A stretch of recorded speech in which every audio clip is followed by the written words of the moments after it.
ಅನ್ನೋ ಇದೇ ಕಾರಿನ ಮುಂದೆ ವಿಜಯಲಕ್ಷ್ಮಿ ವಿಜಯದ ನಗೆ ಚೆಲ್ಲಿದ್ರು. ಅರ್ಜುನ್ಗೆ ಪಟ್ಟು ಹಿಡಿದು ಕೂತಿದ್ಲು, ಪೀಡಿಸಿದ್ಲು. ಕೊನೆಗೂ ರೇಂಜ್ ರೋವರ್ ಕಾರು ಮುಂದೆ ಪೋಸ್ ಕೊಟ್ಟಿದ್ಲು. ವಿಜಯಲಕ್ಷ್ಮಿ ಬಳಿ ಏನೆಲ್ಲ ಇದೆಯೋ ಅದೆಲ್ಲ ತನ್ನ ಬಳಿಯೂ ಇರಬೇಕು ಅನ್ನೋದು ಹಠ ಪವಿತ್ರದ್ದಾಗಿತ್ತು ಅಂತಾರೆ ದರ್ಶನ್ ಆಪ್ತ ಮೂಲಗಳು. ಅದೆಷ್ಟು ಮಟ್ಟಿಗೆ ಅಂದ್ರೆ ಇಲ್ಲೇ ನೋಡಿ, ವಿಜಯಲಕ್ಷ್ಮಿ ಕೆಂಪು ಬಣ್ಣದ ಸೆಲ್ವಾರ್ ಒಳಗೆ ಬಿಳಿ ಬಣ್ಣದ ಹಾರ್ಟ್ ಸಿಂಬಲ್ಗಳಿವೆ. ನೋಡಿ ನೋಡಿ, ಚೆನ್ನಾಗಿ ನೋಡಿ. ಇದೇ ರೀತಿ ಸಲ್ವಾರ್ ಕಮೀಸ್ ಹಾಕಿ ಫೋಟೋ ತೆಗೆಸಿದ್ದಾರೆ ಪವಿತ್ರ. ವಿಜಯಲಕ್ಷ್ಮಿ ವೈಟ್ ಸಲ್ವಾರ್ ಹಾಕಿ ಫೋಟೋ ಕ್ಲಿಕ್ಕಿಸಿಕೊಂಡಿದ್ದಾರೆ. ಅದರೊಳಗೆ ರೆಡ್ ಫ್ಲವರ್ ಗಳಿವೆ, same to same. Pavithra Gowda ಅದೇ ಬಣ್ಣದ ಅದೇ ಸ್ಟೈಲಿನಲ್ಲಿ ಫೋಟೋ ಕ್ಲಿಕ್ಕಿಸಿಕೊಂಡಿದ್ದಾಳೆ.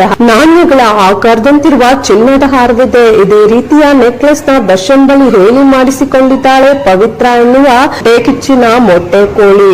ನಾವಿವತ್ನಿ ವಿಜಯಲಕ್ಷ್ಮಿ ಜೊತೆಗಿನ ಫೋಟೋ ಹಿಂದಿನ ಲೊಕೇಶನ್ ನೋಡಿ. ಆದ್ರೆ ಅದೇ